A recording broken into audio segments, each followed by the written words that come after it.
Ako po si Rafael. Ang paborito kong Bible hero po ay si David. Ito po ang drawing ko. Bakit ko po napili si David? Kasi po, hindi po siya nangamba na, kasi si Goliath po, di ba, sobrang laki niya po. Si David ay maliit lang po. Pero hindi po siya nangamba na baka mamatay siya dahil sa sobrang laki ni Goliath. Kundi tiwala lang siya sa Panginoon na ang Panginoon ang magpapatagumpay sa laban nila. Yung kinalaban po ni David si Goliath.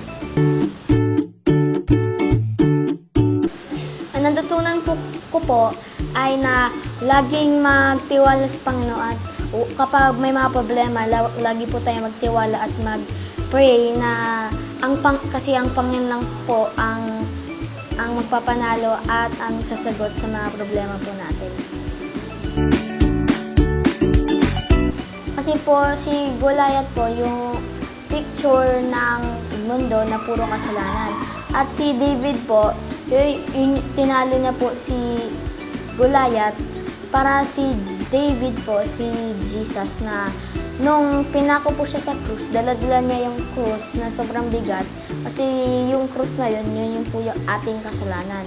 Yun po si Goliath.